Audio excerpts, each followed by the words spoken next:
இப்போ இந்த விதிமுறைகள் பின்பற்றப்பட்டிருக்கா? இது ஒரு கேள்வி. 2 பேருக்கு இடையில ஒரு முரண்பாடு இருக்கு இல்லையா? பாதிக்கப்பட்ட கட்சிகள் எங்களுக்கு ஒரு ஒரு பாரபட்சம் காட்டுறாங்க அப்படின்னு அவங்க சொல்றாங்க. அதே சமயம் தேர்தல் ஆணையம் எந்த விதிமுறைகளோ அதன்படி தான். இது கோர்ட் வரைக்கும் கூட விசிகா எல்லாம் போயிட்டு வந்தாச்சு. நாம் தமிழர் கட்சி எல்லாம் அங்கேயும் கை விரிச்சிட்டாங்க. அப்ப எந்த இடத்துல இந்த சிக்கல் அப்படிங்கிறது வருது? யார் சொல்றது உண்மை? ஒரு விதிமுறைப்படி நம்ம பார்த்தோம்னா நீங்க இந்த இஷ்யூவை நேற்று முந்தா நாள் மாதிரிலாம் பார்க்கக்கூடாது. கடந்த 10 ஆண்டுகளாக திட்டமிடப்பட்டு இந்த நாட்டிலே ஜனநாயக அமைப்புகள் அத்தனையும் சீர்குலைய செய்யப்படுகிறது. ஒரு ஜனநாயக அமைப்பு கூட பில்லர்ஸ் ஆஃப் தி டெமோக்ரஸின்னு சொல்கிற ப்ரெஸ்ஸில் இருந்து, ஜுடிஷியரியில் இருந்து, அட்மினிஸ்ட்ரேஷனில் இருந்து, பார்லிமெண்ட்டில் இருந்து எல்லா தூண்களும் திட்டமிடப்பட்டு டெய்லி ஒரு வகையில் அதை சிதைக்கப்படுறதை நம்ம மக்கள் பார்த்துட்டு தான் இருக்காங்க. அதனால் மக்கள் மனதில் ஒரு நியாயமான சந்தேகம் இருக்குது. இந்த தேர்தல் நியாயமாக நடக்காது. என்றைக்கு ஒரு அவங்களுக்கு வேண்டிய ஆளை கொண்டாந்துட்டு இந்த தேர்தல் கமிஷனில் போடுறதுக்காக எக்ஸிஸ்டிங் ஒருத்தரை நீங்கள் போய் அவரை வீட்டுக்கு அனுப்பிட்டு அதுக்கப்புறம் இம்மீடியட்டாக இன்னொரு வேக்கன்சி ஃபில்அப் பண்ணி உச்சநீதிமன்றத்தில் ஒரு வழக்கு வரப்போகுது அடுத்த வாரம். அதுக்கு முன்னாலே ஒரு எல்லா நார்மலாக ஒரு கோர்ட்டில் ஒரு கேஸ் இருந்துச்சுன்னு சொன்னால் கவர்மெண்ட் என்ன பண்ணுன்னா ஒரு இது பேரில் கோர்ட்டில் கேஸ் இருக்குது டிசைட் பண்ணோம். ஒன்றும் அவசரம் ஒரு 2 நாள் இது பண்ண வேண்டியதில்லை. பட் இப்போ எல்லா விதிமுறைகளையும் காற்றில் பறக்க விட்டுட்டு அவங்களுக்கு வேண்டிய ஆளுங்களை போட்டு எலெக்ஷனில் எலெக்ஷனே நியாயமாக நடக்காதுன்றது மக்கள் பெரும்பாலான மக்கள் நம்ப ஆரம்பிச்சாங்க. இது மத்திய அரசுன்னு வந்தாலே இந்த பிரச்சனை வருது. இல்லை மத்திய அரசு காங்கிரஸ் இருக்கும்போது மட்டும் எல்லாம் சரியான முறையில் நடந்துச்சு நம்ம சொல்ல முடியுமா? இன்னைக்கு இவிஎம் மிஷினை குறை சொல்றாங்க, எங்க அவங்க தோக்குறாங்களோ அப்ப குறை சொல்றாங்க.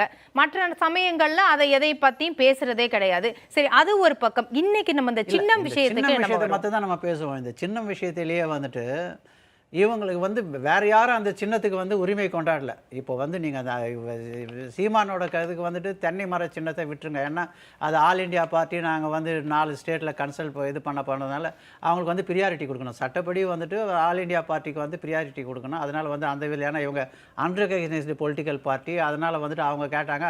அவங்க செகண்ட் திங் இவங்க கொஞ்சம் கோட்டை விட்டுட்டு அது நிஜம்.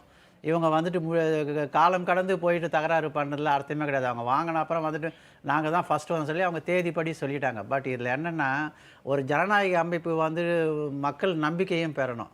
நீங்கள் இவங்களுக்கு அடுத்த சின்னம் கேட்டதை அதை யாருமே கிளைம் பண்ணலையே.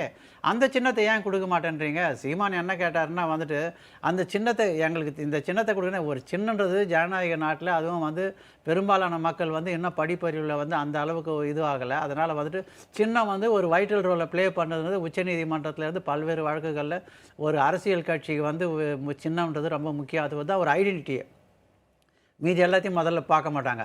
ரெட்டை இலை அங்கே இருக்கோ அந்த ரெட்டை இலைக்கு தான் மக்கள் போடுவாங்க.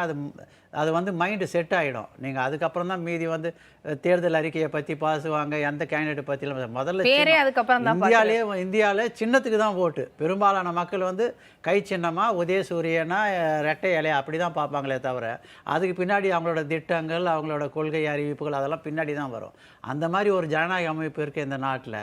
நீங்கள் இவங்க கேட்ட சின்னத்தில் அதனால் வேறு யாருக்கும் பாதிப்பு இல்லையே. சப்போஸ் திருமாவளவனோட பானை சின்னத்தை வேறு யாராவது கேட்டு வழக்கு போட்டு இருந்தால் அங்கே ஏற்கனவே டிஸ்பியூட் இருக்குது, அதனால் நான் தர மாட்டேன்னு சொல்லலாம். அதில் டிஸ்பியூட்டோ இல்லாததை கொடுத்துட்டு போகட்டும். இதில் எண்ணத்துக்கு இந்த சின்னத்தை அலாட் பண்ணுறதில் எலெக்ஷன் கமிஷன் தான் சூப்பர் பாடின்றதை அதில் நீதிமன்றங்கள் தலையிட முடியாதுன்னு பல்வேறு வழக்கில் விஜயகாந்தோட வழக்காக இருந்தால் விஜயகாந்தோட தேசிய முற்போக்கு கட்சி வழக்காக இருந்தாலும் சரி, இல்லை ஆல் பொலிட்டிக்கல் பார்ட்டி ஹீல் பொலிட்டிக்கல் பார்ட்டி கட்சி 2020 இருந்தாலும் சரி, உச்சநீதிமன்றம் அதை தெளிவுபடுத்தியிருக்கு. இந்த சின்னங்கள் அலாட் பண்ணுறதுல தேர்தல் கமிஷன் எடுக்கிற முடிவுக்கு நாங்கள் இது பண்ண முடியாதுன்னு சொல்லி. இதில் பயாஸ்டு அது கூட வராது. ஏன்னா எலெக்ஷனுக்கு அந்த டீப்பாக போகிற அளவுக்கு உச்சநீதிமன்றத்துக்கு டைமும் கிடையாது. நீங்கள் அதனால் இவங்க சுதந்திரமாக செயல்பாட்டில்ன்றது நம்ம குற்றச்சாட்டாக வைக்கலாமே தவிர அது சட்டப்படி நம்ம அதை அந்த இடம் சட்டப்படி அது சரியா? இப்போ மதிமுக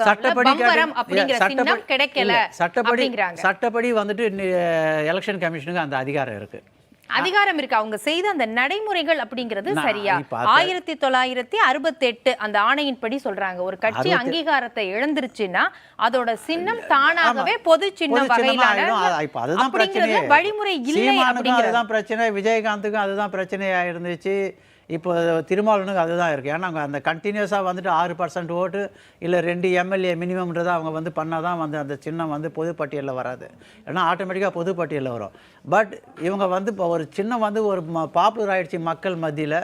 இங்கே வந்து லெவல் பிளேயிங் ஃபீல்டு வந்து ரொம்ப முக்கியம். அரசியல் கட்சி வந்து தேர்தல் சமயத்தில் வந்து பிளேயிங் ஃபீல்டு வந்து லெவலாக இருக்கணுமே தவிர அவர் ஒருத்தர் வந்து மேலே இருந்து ஒரு கோல் அடித்து கீழே இருக்கவர்னா அவர் லேசாக வந்து எஃபர்ட்ஸில் இல்லாதே வந்து ஒரு பாலை தட்டினா நேராக கீழே வந்து கோல் விழுந்துடும். இவர் எவ்வளோதான் எஃபர்ட் போட்டு அடித்தாலும் வந்து கோல் கிட்ட அதுதான் லெவல் பிளேயிங் ஃபீல்டு. வந்து அந்த லெவல் பிளேயிங் ஃபீல்டை வந்துட்டு என்ன தேர்தல் கமிஷன் வந்து நடுநிலையான அமைப்பாக இருக்கணுமே தவிர ஒரு கட்சிக்கு வந்து சாதகமாகவும் இன்னொரு கட்சிக்கு பாதகமாக இருந்தால் அப்போ ஜனநாயக நாட்டில் அது என்ன பாதகமாக இருக்குன்னு தான் நான் கேட்கிறேன். மதிமுகவுக்கு பம்பரம் சின்னம் இல்லை. அதுல என்ன அவங்க சொல்றாங்க 2 தொகுதியிலையாவது நிக்கணும் அப்படிங்கறாங்க. இப்ப எந்த இடத்துல சின்னத்தை வந்துட்டு இருக்கு? இப்போ ஒரு புதுசா ஒரு சின்னத்தை வந்து நீங்க மக்கள் மத்தியில் எடுத்துட்டு போறதுக்கு ஒரு 15 நாள்ல இருந்து 30 நாள் ஆகும் சாதாரணமா. ஆனா ஏற்கனவே இந்த பம்பரம் சின்னத்துல வந்து மதிமுக போச்சுன்னு சொன்னா அவங்க கட்சி அவங்க தொண்டர்களுக்காவது தெரியும். ஏற்கனவே வைகோவை ஃபாலோ பண்ணுறவங்களுக்கு வந்துட்டு வைகோவோட சின்னம் பம்பர்ன்றது தெரியும். அதனால் அது மக்கள்கிட்ட வந்து அது அவங்க மக்களோட மனசில் வந்து அதை எடுத்துகிட்டு போகிறது வந்து இது ஃபேவர் பண்ணுறது மாதிரியான விஷயங்கள் இது ஃபேவரே கிடையாது. தேர்தல் ஆணையம் என்ன ரூல்ஸோ அதை தானே அவங்க இல்லை இப்போ வந்து அது இல்லை. இதில் அவரோட சின்னத்தை புதுசாக எடுத்துகிட்டு போக முடியாது, அதனால பம்பரத்தை கொடுக்கணும் அப்படிங்கிறது கட்டாயம் இல்லை. எனக்கு நீதிமன்றங்களுக்கு அதிகாரம் இருக்கிறதுனால எல்லா வழக்கிலையும் வந்துட்டு தூக்கு தண்டனை கொடுக்க முடியாதுங்க. அவங்க ஏகப்பட்ட ஃபேக்டர்ஸை வந்து கன்சிடர் பண்ணணும்.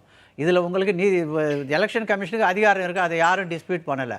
பட் வந்துட்டு எலெக்ஷன் கமிஷன் வந்து லெவல் பிளேயிங் ஃபீல்டையும் பார்க்கணும். வெறும் சட்டத்தை மாத்திரம் பார்க்கக்கூடாது. அவங்க கேட்டது வந்து இவங்களுக்கு பம்பரம் சின்னத்தை தரதுனால வந்துட்டு பாஜகவுக்கு என்ன பாதிப்பு, காங்கிரஸுக்கு என்ன பாதிப்பு, திமுகவுக்கு என்ன பாதிப்புன்ற பேலன்ஸ் ஆஃப் கன்வீனியன்ஸ்ன்றது ஒரு அழகான ஒரு வார்த்தை. பேலன்ஸ் ஆஃப் கன்வீனியன்ஸே ஒரு கோர்ட்டில் இன்ஜெக்ஷன் கொடுக்கும்போது கூட ஐயா எனக்கு வந்து நான் அந்த வீட்டில் இருக்கேன் அதனால் வந்து என் டிஸ்டர்ப் பண்ணக்கூடாது பேலன்ஸ் ஆஃப் கன்வீனியன்ஸை பார்ப்பாங்க. அதால் மறுபக்கத்துக்கு பாதிப்பு இல்லைன்னு சொன்னால் எனக்கு இந்த சின்னத்தை கொடுக்கறதுனால எதிர்கட்சிக்கு பாதிப்பு எதுவும் கிடையாது. ஏன்னா எனக்கு ஓட்டு அதையும் அவங்க கவனத்துல கொள்ளணும் அப்படிங்கறத சொல்றீங்க. அவங்க என்ன சொல்றாங்கன்னா வைகோ விதிமுறைகளை மட்டும் இல்லாம இந்த விஷயங்களையும் கவனத்தில் எடுத்துக்கணும். சரி, திருமாவளவனும் சரி, சீமான் என்ன சொல்றாங்கன்னா ஏற்கனவே மக்கள் மனசுல நாங்க இதை எடுத்துட்டு போயிட்டோம், இதை மீதி பேருக்கு கொடுக்கறதுனால மீதி பேர் யாருக்கும் பாதிப்பு கிடையாது, எங்களுக்கு ஓட்டு போடுறவங்க தான் போட போறாங்க தவிர அதில் எந்த அவங்க சொல்ற கூற்றில் எதுவுமே தவறு கிடையாது. அவங்க வந்து அசர்ட்டிவாக வந்து எங்களுக்கு சட்டப்படி கொடுத்து தான் ஆகணுன்றதே இப்போ சொல்லலை.